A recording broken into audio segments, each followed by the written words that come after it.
जय हिंद। आज हम लोग इस वीडियो के माध्यम से शुरू करने जा रहे हैं क्लास 12 के एक टॉपिक को, जो कि है आपका डिटर्मिनेंट। तो बच्चों, अभी तक जैसा कि आप लोगों को पता होगा कि क्लास 11 को मैंने पूरी तरह से पढ़ा दिया है, जो कि आर.एस. अग्रवाल बुक को फॉलो किया गया है।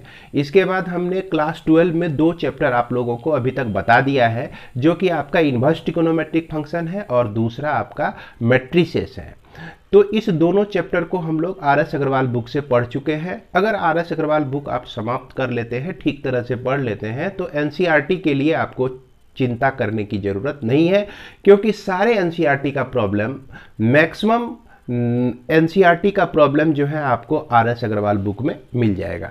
तो वीडियो को शुरू करने से पहले मैं आप लोगों से एक रिक्वेस्ट करना चाहूँगा कि अगर आप इस चैनल को अभी तक सब्सक्राइब नहीं किए हैं तो निश्चित रूप से कर लें, लाइक करें और अपने दोस्तों के साथ शेयर करें, ताकि मैं मोटिवेटेड रहूं और मैं आप लोगों के लिए वीडियो लाता रहूं।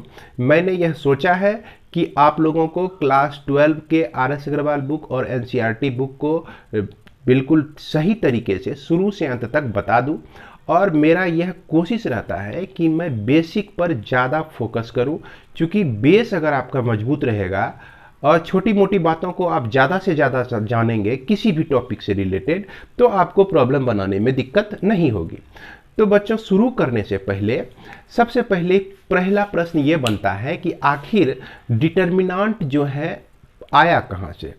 तो डिटर्मिनेंट को बनने के लिए हुआ ये कि जितने भी आपके मैट्रिक्स थे, सब मैट्रिक्स में इन्विटेशन दिया गया। मैट्रिक्स की दुनिया में इन्विटेशन दिया गया कि क्या जो जो भाई स्क्वायर मैट्रिक्स हैं वो आ जाइए इधर। तो जितने भी स्क्वायर मैट्रिक्स थे, जैसे कि यह आपका स्क्वायर मैट्रिक्स हो गया 1/1 ऑर्डर का, और ये जो है आपका स्क्वायर मैट्रिक्स हो गया 2/2 ऑर्डर का, और यह जो है आपका स्क्वायर मैट्रिक्स ही हुआ 3/3 ऑर्डर का।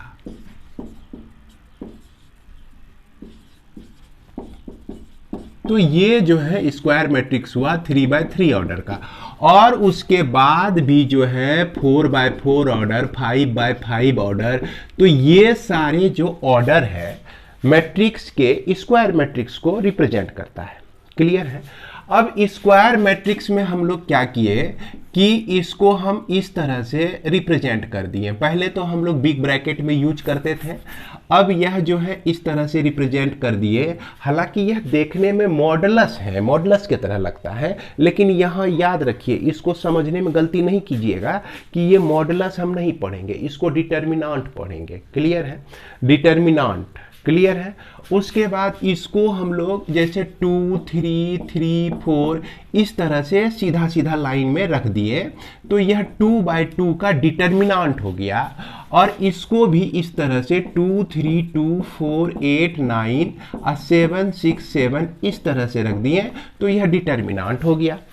अब मान लीजिए कि अगर यह मैट्रिक्स A है, यह मैट्रिक्स B है और यह मैट्रिक्स आपका C है, तो यहां पर A डिटर्मिनेंट 2 हो गया, जिसको हम लोग इस तरह से भी डिनोट कर सकते हैं। B डिटर्मिनेंट आपका 2, 3 डिटर्मिनेंट B, इसको पढ़ेंगे हम लोग ऑर्डर 2/2 का, और यह यहां पर जो है डिटर्मिनेंट C पढ़ेंगे। अब यहां मैट्रिक्स C बोलते थे, यहां पर डिटर्मिनेंट आपको C बोलना है, कि अगर इस तरह का सिंबल आपको मिल जाए तो। और एक चीज, यह तो आपका ऑर्डर 3/3 का हो गया।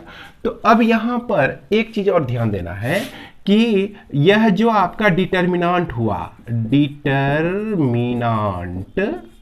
है ना, डिटर्मिनेंट ऑफ ऑर्डर 1, ये 1 ऑर्डर का डिटर्मिनेंट हो गया। यानी कि इसको 1/1 बोलिए ऑर्डर, या ऑर्डर सिर्फ 1 बोल दीजिए, बात बराबर ही है। अब इसको देखिए, ये 2/2 ऑर्डर का है, तो इसको हम लोग कहेंगे डिटर्मिनेंट ऑफ ऑर्डर 2, सिर्फ इतना भी बोल के काम चला सकते हैं। इसको देखिए, इसको भी डिटर्मिनेंट ऑफ ऑर्डर 3। क्लियर है। डिटर्मिनेंट ऑफ ऑर्डर 3 इस तरह से भी हम लोग बोलते हैं। तो उम्मीद करते हैं यहां तक आप लोग को समझ में आ गया होगा। अब देखिए, एक प्रश्न बनता है भाई कि ये जो डिटर्मिनेंट हुआ, इसकी क्या क्या गुण है। तो याद कीजिए कि इसका कोई भी वैल्यू नहीं होता था। मैट्रिक्स में जब आप इस तरह से लिखते थे, इसका कोई भी वैल्यू नहीं होता था, तो इसका जो है वैल्यू होता है, इसका वैल्यू जो है होता है। कहने का मतलब कि इसमें क्या क्या अंतर देखें, एक तो इस सिंबल लिखने का तरीका अलग हो गया, और इसमें इसका वैल्यू होता है। और एक प्रश्न यहाँ पे और बनता है कि आखिर सर हम डिटर्मिनेंट को पढ़े तो पढ़े क्यों? तो पढ़े इसलिए क्योंकि आप क्लास 9 में, माफ करेंगे क्लास 10 में और में पढ़े होंगे सिस्टम ऑफ लीनियर इक्वेशन। जैसे यह 2x + 3y equal to 7, x - y equal to 5, इस तरह से सिस्टम ऑफ लीनियर इक्वेशन है। तो ये तो दो लीनियर इक्वेशंस है, आपको इसको हम लोग डिटर्मिनेंट में पहले कन्वर्ट कर दे सकते हैं। डिटर्मिनेंट में कैसे? तो इसका जो भी कोफिशिएंट है ना, इसका जो भी कोफिशिएंट हमने ले लिया, उसके बाद यहाँ पर x y ले लिया, और इसके बाद ये आपका 7 और 5 हो गया। ये डिटर्मिनेंट में हम लोग कन्वर्ट कर दिए। अब डिटर्मिनेंट में कन्वर्ट कर दिए तो ये अगर डिटर्मिनेंट में ही इसको रहने देंगे, तब डिटर्मिनेंट कहता है कि भाई इसका कोई वैल्यू नहीं होता है, कोई वैल्यू नहीं होता है। लेकिन हम जान रहे हैं कि इस सिस्टम ऑफ लीनियर इक्वेशन का वैल्यू कुछ ना कुछ होता है। तो जब वैल्यू होता है तो इसलिए इस मैट्रिक्स को हमको डिटर्मिनेंट में कन्वर्ट करके तब वैल्यू निकालना पड़ेगा। तो आ गए हम लोग डिटर्मिनेंट पे आ गए, यानी कि डिटर्मिनेंट हम पढ़ेंगे और तभी वैल्यू निकालने के लिए सीखेंगे और तब इसको हम लोग सॉल्व कर सकेंगे। इसी तरह से मान लीजिए कि x + y + z equal to 7, 2x + 3y + 4y equal to 19, 5x - 3y - z equal to 10। इस तरह से आपका 3 इक्वेशन दिया गया है। क्लियर है? अब इस तीनों इक्वेशन को आप जो है सबसे पहले मैट्रिक्स में लिख सकते हैं। मैट्रिक्स में तो लिख देंगे सर, ठीक है, 1 2 5 और 1 3 और यह -3, और उसके बाद यह 2 4 और -1, ये इस तरह से लिख दिए। अब फिर इसमें जो है x y z, अब फिर उसके बाद यह जो है आपका 7 19 और 10, इस तरह से मैट्रिक्स में लिख दिए। तो आप कहेंगे ना सर इसमें तो हम लोग x y z का वैल्यू निकाल सकते हैं। क्लियर है? x y z का वैल्यू निकाल सकते हैं, और इसको आप जो है डिटर्मिनेंट में लिखे हुए हैं। डिटर्मिनेंट में लिखे हुए हैं तो जिसका वैल्यू होता ही नहीं है, इसमें कोई भी वैल्यू नहीं होता है। जब कोई वैल्यू नहीं होता है तो कैसे इसको हम डिटर्मिनेंट में लिखेंगे और कैसे कहेंगे कि इसको कोई भी वैल्यू नहीं होता है?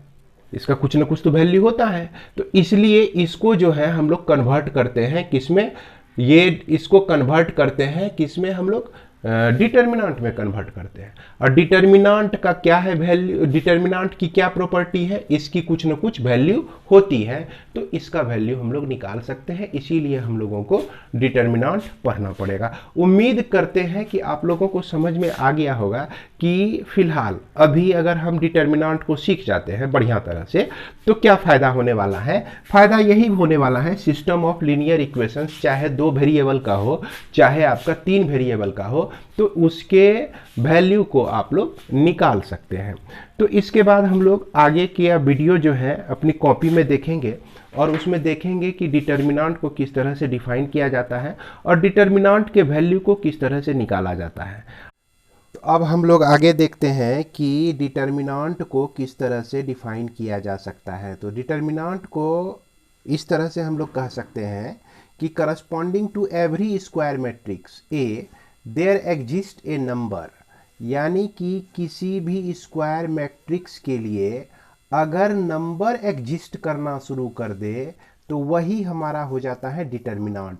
जैसा कि हमने पिछले वीडियो में आपको बताया था कि स्क्वायर मैट्रिक्स का जो है ना होता है, मैट्रिक्स का कोई फिक्स वैल्यू नहीं होता है। मैट्रिक्स हैज नो वैल्यू, है ना, ये कोई वैल्यू हमको नहीं देता है। अब क्या हुआ कि ये जो है हमको वैल्यू देने लगा, इसके साथ प्लस हो गया वैल्यू। तो मैट्रिक्स के साथ जब वैल्यू मिल जाए तो यही हमारा डिटर्मिनेंट हो जाता है, डिटर्मिनेंट हो जाता है। तो इसीलिए हम कहते हैं कि there exist a number called the determinant of the square matrix A. अब इसको हम लोग डिनोट किस तरह से करते हैं, तो हम इसको डिनोट इस तरह से कर सकते हैं, यानी कि ए कोई स्क्वायर मैट्रिक्स है तो ऐसे आप लिख दीजिए, तो ये आपका डिटर्मिनेंट को रिप्रेजेंट कर रहा है। इसको आप शॉर्ट में DET लिखकर ए लिख दीजिए, तो यह आपका डिटर्मिनेंट हो गया।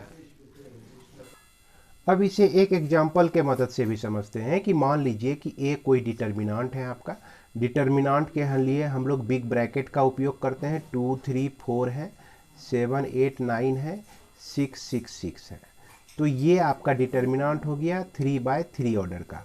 और देख रहे हैं कि ये कैसा भाई डिटर्मिनेंट है, स्क्वायर है ना, स्क्वायर मैट्रिक्स है, माफ करेंगे ये मैट्रिक्स है ना। और इस मैट्रिक्स को अगर हम इस तरह से लिख दें, ये 2 7 6 3 8 6 और 4 9 6 इस तरह से लिख दें, तो ये आपका जो हो गया डिटर्मिनेंट हो गया। तो यहाँ पर जो है इस डेफिनेशन को हम लोग डिटर्मिनेंट को इस तरह से भी डिफाइन कर सकते हैं कि determinant is a function, determinant is a function है ना, F from m to k। ये m जो है आपका क्या है, मैट्रिक्स है। अब इस मैट्रिक्स के साथ क्या हो गया, k जो है कोई आपका रियल वैल्यू है या आपका कॉम्प्लेक्स वैल्यू है, कोई भी वैल्यू कॉम्प्लेक्स वैल्यू है, यानी कि दोनों मिलाकर जो है आपका क्या है, एक नंबर है। नंबर में यही दोनों आता है, दोनों जब मिल जाता है तो आपका नंबर हो जाता है। तो ये मैट्रिक्स अगर एक इसका डोमेन हमारा मैट्रिक्स हो और इसका कुछ न कुछ वैल्यू निकले, तो यही चीज़ हमारा क्या हो जाता है, डिटर्मिनेंट हो जाता है। हम इसको इस तरह से भी समझ सकते हैं। अब यहाँ पर एक प्रश्न उठता है कि भाई यहाँ डिटर्मिनेंट का जो होता है वैल्यू एग्जिस्ट करता है, क्या है, वैल्यू एग्जिस्ट करता है, तो हम लोग वैल्यू कैसे ज्ञात करेंगे, ये क्वेश्चन तो उठना स्वाभाविक है। तो इसीलिए हम लोग जाने कि वैल्यू ऑफ डिटर्मिनेंट, तो डिटर्मिनेंट का वैल्यू हम लोग क्या करेंगे, बारी बारी से निकालेंगे। इसके वैल्यू को समझने से पहले इसका ऑर्डर को समझ लीजिए कि हम जान रहे हैं कि स्क्वायर मैट्रिक्स ही जो है, स्क्वायर मैट्रिक्स ही हमारा डिटर्मिनेंट में कन्वर्ट होता है, क्लियर है। अब ये स्क्वायर मैट्रिक्स जो है 1/1 का भी होता है, 2/2 का भी होता है, और यह 3/3 ऑर्डर का है।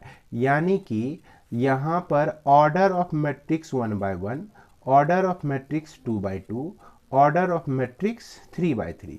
अब डिटर्मिनेंट के लिए डिटर्मिनेंट कहेंगे, determinant of order 1, determinant of order 1 भी इसको बोल सकते हैं। अब ये 2/2 मैट्रिक्स के चलते जो डिटर्मिनेंट बना, डिटर्मिनेंट ऑफ ऑर्डर 2, यहाँ 2/2 नहीं भी बोलेंगे तो चलेगा।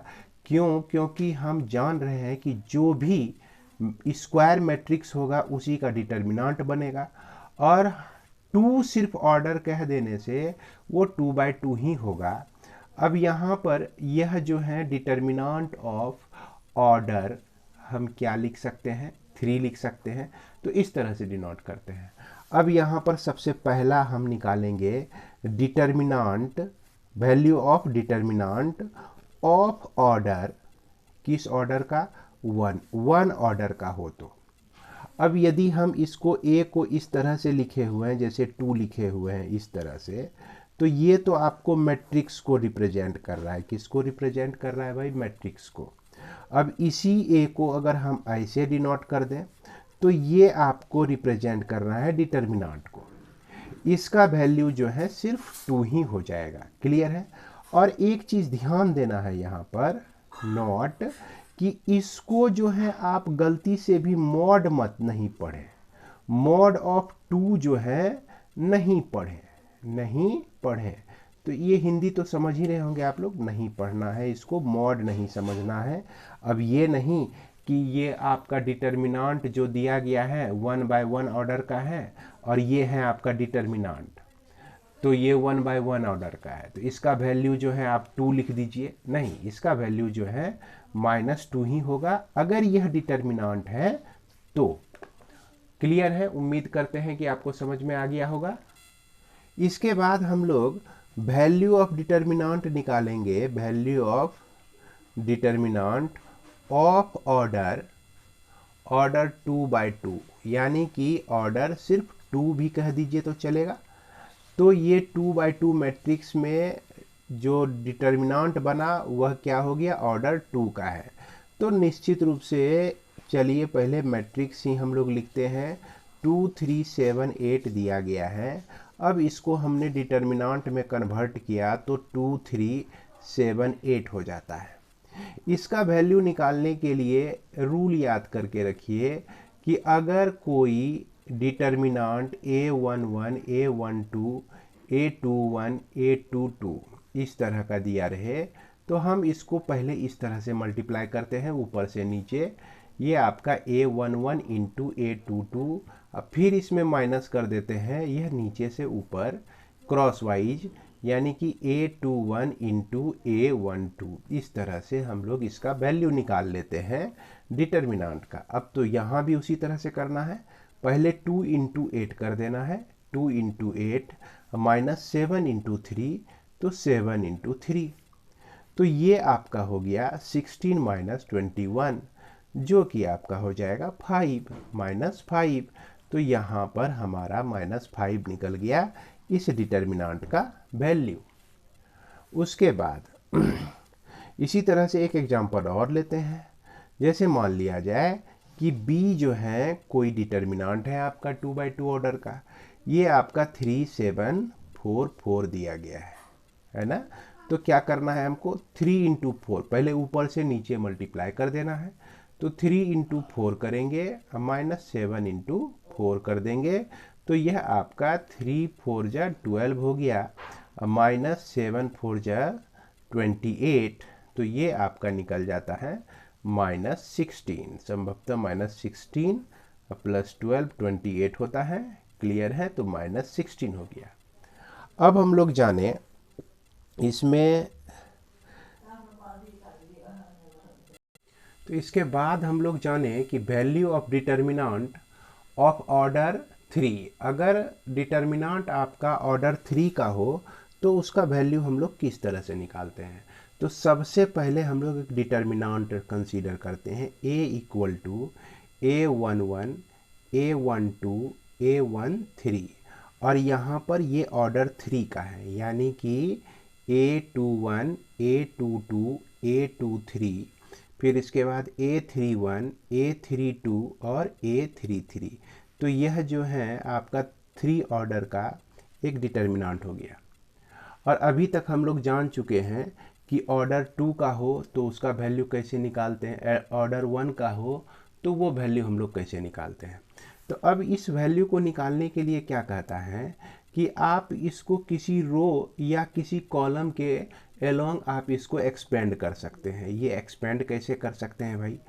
जैसे हम लोग ये A11 लेते हैं तो क्या करना है, इसके वैल्यू को A11 पहला एलिमेंट उठाते हैं हम लोग, तो इसके करस्पॉन्डिंग में जो भी रो में एलिमेंट एग्जिस्ट करते हैं, जो भी एलिमेंट इसके कॉलम में एग्जिस्ट करते हैं, इसको आप डिलीट कर दीजिए। डिलीट करने के बाद जैसे देखिए इसको और इसको हमने डिलीट कर दिया, तो यहाँ पर जो दिख रहा है आपको, जो दिख रहा है उसको उतार के आप उसको उठा के यहाँ ला दीजिए।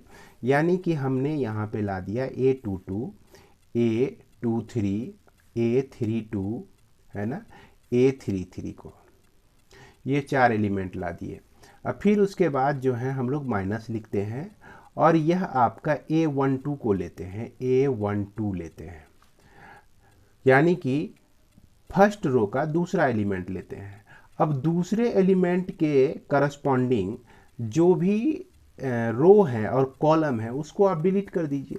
जैसे ये देखिए, ये आपका दूसरा एलिमेंट के लिए रो आपका ये है ना, जिसको हमने अभी ढका है, और इसका कॉलम ये है जिसको हमने अभी ढका है।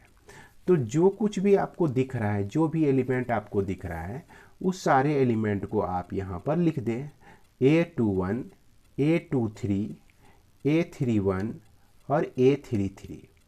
अब फिर उसके बाद हम लोग प्लस लेते हैं। उसके बाद यहाँ पर A13 की बारी है। A13 के करस्पॉन्डिंग में जो भी रो है और जो भी कॉलम है उसको आप ढक दीजिए। इस तरह से इसको ढक दिए, इस तरह से इसको ढक दिए। तो ये आपका A21, A22, A31 और A32 हो गया। यहाँ पर एक प्रश्न और बनता है कि सर यहाँ पर इसके पहले आपने प्लस साइन लिया, यहाँ पर माइनस का साइन लिया, और यहाँ पर देखिए A13 छोड़ दिया हमने, A13 के पहले जो है प्लस साइन लिया। तो ये साइन हम लोग क्यों, क्या ये साइन चेंज भी होता है? तो याद रखें, साइन इसका क्या होता है, अगर 3/3 डिटर्मिनेंट है आपका, तो plus minus plus, minus plus minus, plus minus plus, तो ये साइन रूल होता है। यानी कि इसका जो साइन हो गया प्लस हो गया, इसका जो साइन हो गया A12 का जो साइन हो गया ये माइनस हो गया, A13 का साइन जो हो गया आपका प्लस हो गया, इसके बाद A21 का साइन जो है माइनस हो गया। तो मतलब करस्पॉन्डिंग में आप मिला लीजिए, दोनों के संगत को संगत में मिला लीजिए, कौन किसके संगत में है वही उसका साइन हो जाता है। और साइन निकालने का जस्ट एक तरीका और भी है। अगर -1 पर हम इसके सफिक्स को देख रहे हैं, सफिक्स को ऐड करके पावर डाल दें। जैसे हमको पता लगाना है कि यह 23, A23 जो भी पोजीशन आप देख रहे हैं इसका साइन क्या होगा, तो -1 पर पावर 2 + 3 कर दीजिए। तो -1 पे पावर यह 5 हो गया, तो यह आपका -1 आता है। यानी कि A23 का साइन जो है आपका माइनस मिलता है। क्लियर है? उसके बाद अगर हमें कहे कि बताइए भाई A33 का साइन क्या होगा, तो फट से -1 पे पावर अगर 3 + 3 कर दें तो -1 पर पावर 6 आता है, जो कि आपका क्या हो जाएगा, जो कि आपका हो जाएगा +1 हो जाएगा, है ना। तो इस तरह से हम लोग यहाँ पर साइन निकाल सकते हैं, इस रूल से भी निकाल सकते हैं। और चूँकि यह मैट्रिक्स जो है बहुत बड़ा तो है नहीं भाई, ये तो स्क्वायर मैट्रिक्स है, 3/3 ऑर्डर का है, तो अल्टर करके आप साइन को सोच सकते हैं, जैसे plus minus plus, minus plus minus, plus minus plus, इधर से भी देखिए प्लस माइनस प्लस, इधर से भी देखिए माइनस है तो प्लस है, फिर मतलब हर एक के बाद किधर से भी चलिएगा तो एक प्लस आएगा तो दूसरा आपका माइनस आएगा। तो इस तरह से हमने एक्सपेंड किया। और यहाँ पर ध्यान दीजिए कि ये A11 फर्स्ट रो का एलिमेंट है, ये A12 फर्स्ट रो का एलिमेंट है, A13 फर्स्ट रो का एलिमेंट है। तो इसको हम लोग कहेंगे कि एक्सपेंशन एलोंग फर्स्ट रो। किस रो के एलोंग हमने एक्सपेंशन किया? एक्सपेंशन एलोंग फर्स्ट रो।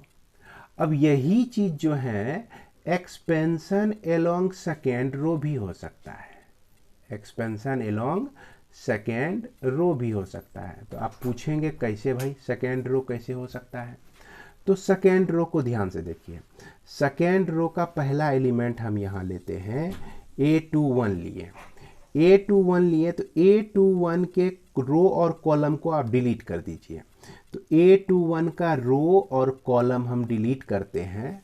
और सबसे पहली बात कि A21 का साइन क्या है, तो A21 का साइन यहाँ माइनस है, तो यहाँ पर हम यहाँ पर माइनस डाल देंगे।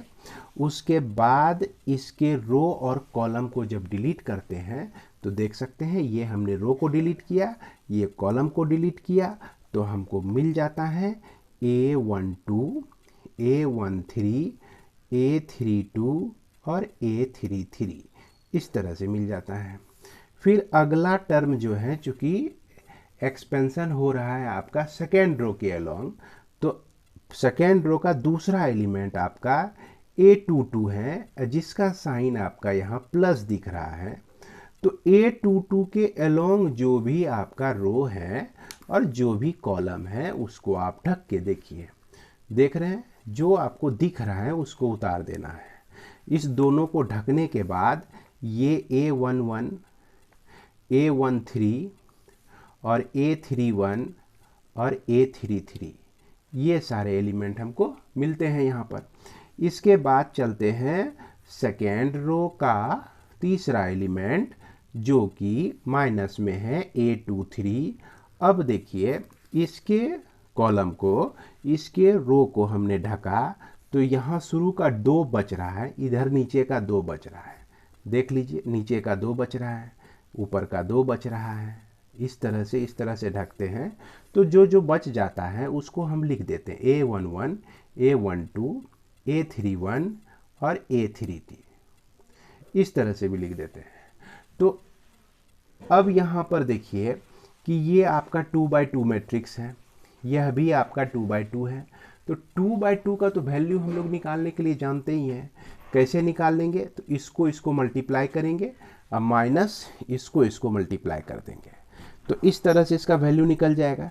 इसको इंटू इसको कर देंगे और फिर माइनस इसको इंटू इसको कर देंगे, जैसा कि यहाँ पर आप ऑलरेडी निकाल चुके हैं। तो उम्मीद करते हैं कि यह जो 2x2 मैट्रिक्स आ गया है तो इसको भी आप लोग सॉल्व कर लेंगे। तो इसके एग्जाम्पल के प्रॉब्लम को भी हम लोग बनाएंगे। कुछ एग्जाम्पल के भी प्रॉब्लम को इस पर आधारित कि किस तरह से हम लोग ऑर्डर 3 वाले मैट्रिक्स का वैल्यू निकालते हैं। इससे पहले हम लोग जाने कि माइनर क्या होता है और कोफैक्टर क्या होता है, क्योंकि माइनर और ये कोफैक्टर ये दोनों चीज़ आपको मदद करता है इसी डिटर्मिनांट का वैल्यू ज्ञात करने में। ये जो डिटर्मिनांट आप देख रहे हैं ना 3/3, तो इसमें माइनर और कोफैक्टर भी हम लोग कहते हैं। माइनर और कोफैक्टर भी इसमें होता है। वो होता क्या है कि जैसे देखिए यहीं पे समझिए, A11 का माइनर जो हो गया ये हो गया आपका, देख रहे हैं। यानी कि A11 का माइनर अगर निकालना है तो इसके करस्पॉन्डिंग जो भी रो है, कॉलम है, उसको डिलीट कर दीजिए। जो बच गया वही इसका माइनर हो गया। तो यह माइनर हो गया M11, है ना। ये A11 का माइनर M11। A12 का माइनर, तो A12 देखिए ये है आपका। इसके करस्पॉन्डिंग में रो और कॉलम को हमने डिलीट किया तो जो भी बचे एलिमेंट यही बचते हैं। तो यही हो गया आपका माइनर, यानी कि माइनर को डिनोट करते हैं M से। तो यह माइनर का नाम हो गया A12 हो गया, MA12 हो गया। यानी कि यह जो माइनर है किसका माइनर है? A12 का माइनर है। अब इसी तरह से A13 का माइनर क्या हो जाएगा? M13 हो जाएगा। अब यहाँ पर कोफैक्टर को भी थोड़ा सा समझ लीजिए, C को, इसको हम लोग C से डिनोट करते हैं। अगर हम माइनर के साथ, है ना, इसके साइन को रखते हैं, जैसे इसका साइन जो है इसको ले लेते हैं, इसको प्लस में कहेंगे तो कोफैक्टर, यह कोफैक्टर कहलाएगा। और यह जो भी कोफैक्टर कहलाएगा कब? जब हम इसको माइनस में ले लेंगे, चूँकि यहाँ साइन माइनस में है, माइनस इसके साथ लगा देते हैं तो यह आपका माइनर कोफैक्टर बन जाता है। इसके साथ अगर हम ये साइन प्लस लगा देते हैं तो ये आपका कोफैक्टर बन जाता है। तो इसके डेफिनेशन को और हम देखते हैं और इसको बेहतर तरीके से समझने का प्रयास करते हैं। आइए इसके डेफिनेशन को भी देख लेते हैं हम लोग। तो माइनर को हम लोग इस तरह से डिफाइन कर सकते हैं कि minor of Aij in determinant A, ये क्या कहता है कि the minor of the element Aij in determinant A is defined as the value of the determinant obtained by deleting the ith row and jth column of determinant A and it is denoted by Mij। अब इसको दूसरे भाषा में समझिए कि अगर हमको A121 का मान लीजिए निकालना है, माइनर निकालना A21 का, तो फिर से पढ़ेंगे कि the value of determinant obtained by deleting the, चूँकि I के जगह पे हमने 2 रखा है तो सेकेंड रो, और जे के जगह पे 1 रखा है तो फर्स्ट कॉलम, तो सेकेंड रो फर्स्ट कॉलम को डिलीट कर दिए हम, है ना। यानी कि यहीं से हमको मिलता है कि किस कॉलम और किस रो को हम डिलीट करना है। यहाँ पर देखिए कह रहा है कि सेकेंड रो को डिलीट कीजिए और यहाँ पर फर्स्ट कॉलम को डिलीट कर दीजिए, तो आपको A21 का क्या मिल जाएगा, माइनर मिल जाएगा, यानी M21 मिल जाएगा आपको, चूँकि I के जगह पे हमने 2 रखा है, J के जगह पे 1 रखा है। अब इसको समझते हैं, इसका एग्जाम्पल लेते हैं हम लोग। अच्छा, एग्जाम्पल लेने से पहले कोफैक्टर को भी देख लेते हैं, तब इसके बाद हम लोग एक एग्जाम्पल के मदद से तीनों को समझ लेंगे। तो कोफैक्टर ऑफ AIJ इन ए कहता है कि द कोफैक्टर ऑफ CIJ, तो इसको CIJ से डिनोट किया जाता है, of an element AIJ is defined as, यानी कि माइनर के साथ अगर साइन हम ले लिए, देखिए -1 पे पावर I प्लस जे दे दिया है, अगर माइनर के साथ हम साइन को ले लें, यानी कि इसका साइन प्लस में है या माइनस में है, तो यही हो जाता है आपका कोफैक्टर हो जाता है। अब वैल्यू तो हम लोग निकालने के लिए सीख ही गए हैं, लेकिन बुक आपका डेफिनेशन क्या कहता है, अभी तो हम लोग तुरंत सीख गए वैल्यू निकालने के लिए। 3/3 ऑर्डर का अगर डिटर्मिनेंट है तो उसका वैल्यू किस तरह से निकालेंगे, लेकिन आपका बुक परिभाषा कहता है, डेफिनेशन कहता है क्या, कि the value of a determinant is the sum of the product of element of the row और column with their corresponding cofactor. अब इसको हम लोग एक एग्जाम्पल के मदद से समझते हैं।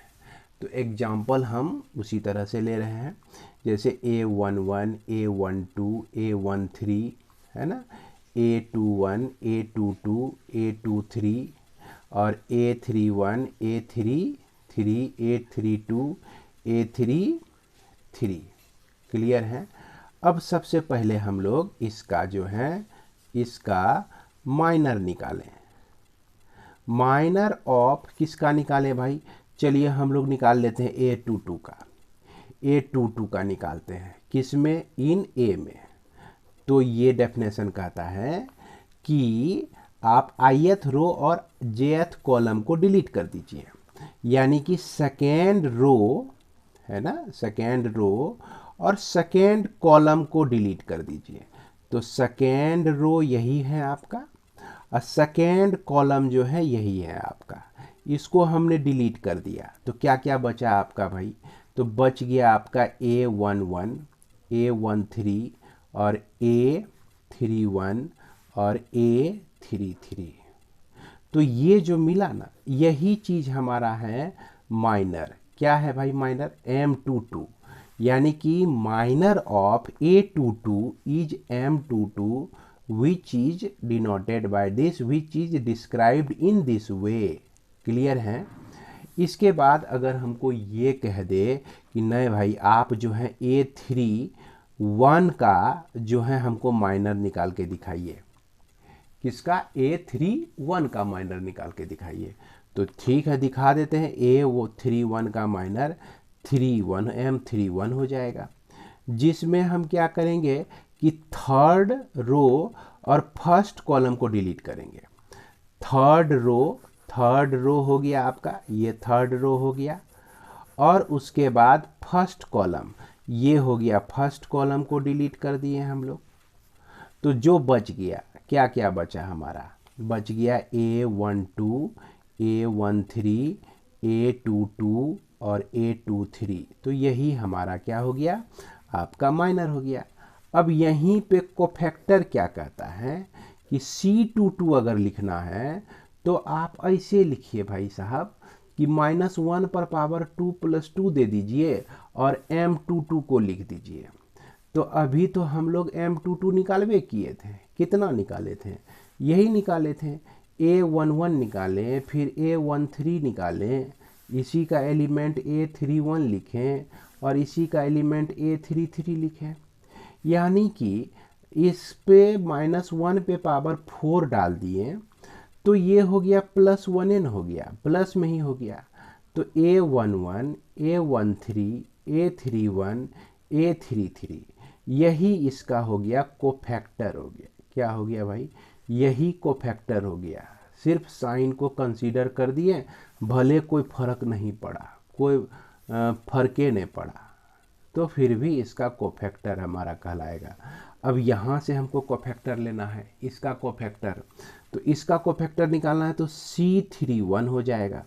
हालांकि -1 पे पावर 3 + 1 करेंगे और फिर उसके बाद ये M31 कर देंगे, तो ये तो प्लस में ही पावर हो जाएगा भाई, +1 ही हो जाएगा। M31 यानी कि C31 जो होगा इसका कोफैक्टर, किसका कोफैक्टर? ये A31 का कोफैक्टर और A31 का माइनर, दोनों आपका सेम हो जाएगा। क्लियर है? अब यहाँ पर देखिए परिभाषा, डेफिनेशन क्या कहता है कि the value of a determinant is the sum of the product of element of the row with their corresponding cofactor. तो अब इसका हमको वैल्यू निकालना है, इसका वैल्यू निकालना है। एक सॉलिड एग्जांपल लेते हैं, 3 2 7 3 2 2 1 8 5 7, इस तरह से हम लोग को एक डिटर्मिनेंट दिया गया है। अब चलते हैं हम लोग एग्जाम्पल के तरफ। तो इसमें कहता है, अब परिभाषा कहता है कि the value of a determinant is the sum of the product, यहाँ तक तो कुछ नहीं है, product of element of a row और कॉलम। तो कोई भी कोई एक रो, कोई एक कॉलम का एलिमेंट चाहिए हमको। तो चलिए हम लोग उठा लेते हैं फर्स्ट रो का ही एलिमेंट। तो 3 हो गया, फिर उसके बाद 2 हो गया और फिर उसके बाद 3 हो गया। तो ये विथ प्रोडक्ट, अब इसका प्रोडक्ट किसके साथ? With their corresponding cofactor. ओ, तो यानी कि 3 का कोफैक्टर क्या होगा भाई? तो 3 का कोफैक्टर हम लोग जानते हैं, है ना, ये 3 का पोजीशन क्या है? A11 पोजीशन है। तो -1 पे पावर 1 + 1 कर देंगे और इसके बाद इसके रो और कॉलम को डिलीट कर देंगे।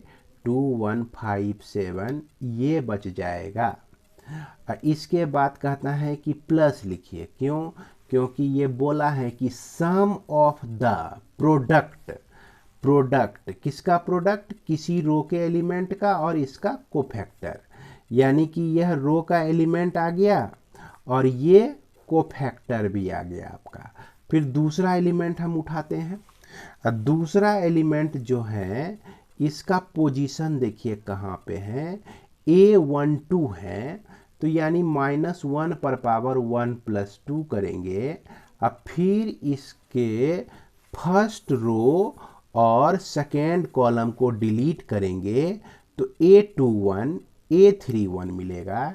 A21 A31, अब फिर उसके बाद A23 A33 A23 A33 इस तरह से मिलता है। उसके बाद बीच में प्लस लेना है हमको। अब फिर उसके बाद यहाँ भी कोफैक्टर लिखना है, इस 3 का हमको कोफैक्टर लिखना है। तो -1 पे पावर, देखिए इसका पोजीशन जो है 1 3 है, तो यहाँ पर हमने लिख दिया 1 + 3 और इसके बाद ये आपका इसका कोफैक्टर में माइनस हो गया 2 2 और 8 5 हो गया। तो इस तरह से आप इसका वैल्यू निकाल सकते हैं। अब देखिए यहाँ पर जो है इसका वैल्यू 3 × -1 पे पावर 2, तो ये 2 1 5 7। अब फिर यहाँ पर देखिए -1 पे पावर 3 होने से ये माइनस हो जाता है, × 2 रह जाता है। और A21 का जो पोजीशन है आपका, ये 2 8 और यह 1 7 है। उसके बाद यहाँ पर +3 ही हो जाएगा और यह 2 2 8 5 हो जाएगा। इसका वैल्यू हम लोग निकाल लेते हैं। 7 2 जब 14, -5 1 जब 5, -2 × 7 8 जब 14, -8 +3 × 5 2 जब 10, -16। अब इसको सॉल्व करते हैं। तो यह जो है आपको क्या देगा? यह वैल्यू, ये 3 into 9 minus 2 into 6 plus 3 into minus 6, तो ये 27 माइनस 12 माइनस 18, तो 27 माइनस 30 इक्वल टू माइनस 3, तो माइनस 3 इसका वैल्यू आ जाता है। अब यदि इसको आप समझ गए हैं तो कोई दिक्कत नहीं है, समझ गए हैं तो बहुत अच्छी बात है। अगर अभी नहीं समझे हैं, नहीं समझे हैं, तो सिंपल आप याद रखिए, है ना, सीधी सीधी बात याद रखिए कि साइन जो हम लोग लिखते हैं, साइन रूल क्या कहता है कि अगर ऑर्डर 3/3 का है तो इसका साइन हमारा इस तरह से होता है, ये साइन रूल होता है। अल्टरनेट करके प्लस माइनस तो लिख ही सकते हैं, इसमें तो कहीं कोई डाउट है ही नहीं। जब अल्टरनेट करके प्लस माइनस हम लोग लिख लिए हैं, तब जैसे देखिए 4 3 2 7 8 9 5 0 3, मान लीजिए कि इस डिटर्मिनेंट का वैल्यू निकालना है। अब एकदम शॉर्ट में समझिए, तो इसको तो हम लोग फर्स्ट रो चाहें या सेकेंड रो चाहें या थर्ड रो चाहें, किसी रो के अलोंग जो है इसको हम लोग एक्सपेंड कर सकते हैं। लेकिन अब इसको हम लोग फर्स्ट कॉलम के अलोंग एक्सपेंड करेंगे। तो फर्स्ट कॉलम ये 4 है, तो 4 हमने लिखा, 4 का साइन प्लस है तो इसके पहले प्लस लिख दिया, इसके साथ मल्टीप्लाई करेंगे भाई इसके माइनर से। उसके बाद 7 है, तो ये देखिए 7 का साइन माइनस में है, तो -7 लिख दीजिए और डिटर्मिनेंट 2/2 का आएगा यहाँ पर। फिर उसके बाद 5 को लेंगे तो +5 लिखते हैं, क्यों? क्योंकि 5 का साइन जो होता है प्लस होता है, तो +5 लिखें और ये डिटर्मिनेंट आता है। अब 4 का रो और कॉलम डिलीट किए तो हमको 8903 मिला बचा हुआ। अब यदि 7 का रो और कॉलम डिलीट किए हम तो 3203 मिला, 3203 मिला। उसके बाद 5 के लिए रो और कॉलम को हम डिलीट कर दिए तो हमको मिला 3289 मिला। बस इसको सॉल्व कर देना है। 4 इंटू 8 दिया 24, 24 माइनस 0 माइनस 7 इंटू 3 3 जा 9 माइनस 0 प्लस 5 इंटू 9 3 जा 27 माइनस 16। क्लियर है? अब इसको लिखिए 4 into 24 minus 7 into 9 plus 5 into, यह आपका हो जाएगा 1111। अब इसको तो भाई आप सॉल्व कर ही सकते हैं, तो इस तरह से सॉल्व करके आप वैल्यू निकाल लीजिए। तो इसके अलावे जो है हम लोग एक्सरसाइज में भी कुछ प्रॉब्लम बनाएंगे, है ना, इस वैल्यू निकालने के लिए, और इसको हम लोग सॉल्व करेंगे। अब एक मेथड हम चर्चा करने जा रहे हैं कि वेरी इंटरेस्टिंग मेथड है ना, to find value of determinant 3/3, order 3 का हो, ऑर्डर क्या हो? 3 का हो। इसको हम लोग नाम देते हैं सेरस मेथड, SARRUS, सेरस मेथड। अब ये सेरस मेथड क्या कहता है, देखिए इसको भी समझ लीजिए, क्योंकि पढ़ना है तो पढ़ना है, बहुत कुछ पढ़ लेना है। तो सेरस मेथड में क्या होता है इसको समझना है। जैसे मान लिया जाए कि यह 4 3 और 2, ये आपका 5 7 5 2 0 1, इसका वैल्यू आपको निकालना है और इस सेरस मेथड का उपयोग आपको करना है। तो सेरस मेथड में क्या कीजिए, आप इसको 4 5 2 3 7 0 और 2 5 1 इस तरह से लिखिए। इसके बाद इस पहले रो को आप इसके बाद उतारिए 4 5 2, फिर दूसरे रो को आप उतारिए 3 7 0, 2 बार उतार दीजिए। अब जो है ऊपर से चलिए, ऊपर से 4 7 1, तो तो लिखेंगे 4 इंटू 7 इंटू 1, फिर प्लस लिखेंगे 3 इंटू 5 इंटू 2, तो 3 इंटू 5 इंटू 2, और फिर 2 into 5 into 0 plus 2 into 5 into 0, इस तरह से लिख दिए। यानी कि ऊपर से नीचे जितना बार हम लोग आए सबको हम लोग प्लस कर दिए। अब क्या करना है, इसमें माइनस कर देना है। किसको? अब नीचे से ऊपर जाना है। 2 7 2, तो 2 इंटू 7 इंटू 2, अब फिर 0 इंटू 5 इंटू 4, तो 0 इंटू 5 इंटू 4, अब फिर उसके बाद 1 इंटू 5 इंटू 3, तो 1 इंटू 5 इंटू 3। तो इससे क्या है कि आपका डायरेक्ट वैल्यू निकल जाएगा। क्या करना है, इसका वैल्यू निकाल लेना है। देखिए सचो के 28 हो गया, 28 हो गया, यह है ना, दिख रहा होगा आप लोगों को, 28 हो गया। अब प्लस 5 या 15 दूना 30, 30 हो गया, और ये आपका 0 हो गया। अब फिर माइनस 28 हो गया, अब फिर ये आपका 0 हो गया, और यहाँ प्लस 15 हो गया। अब दोनों को ऐड कीजिए, तो दोनों को ऐड करेंगे तो 58 हो जाएगा, अब फिर माइनस हो जाएगा 28 और प्लस 15, ये आपका हो जाएगा 43 हो जाएगा। तो 43 माइनस करते हैं तो 51, यानी कि यह आपका 15 आता है। तो इस तरह से हम लोग सेरस मेथड का उपयोग कर सकते हैं डिटर्मिनेंट के वैल्यू को ज्ञात करने में। तो उम्मीद करते हैं कि यह जो आपका लंबा क्लास मिला आप लोगों को सिर्फ डिटर्मिनेंट का वैल्यू निकालने के लिए, तो यह आप समझ गए होंगे, है ना।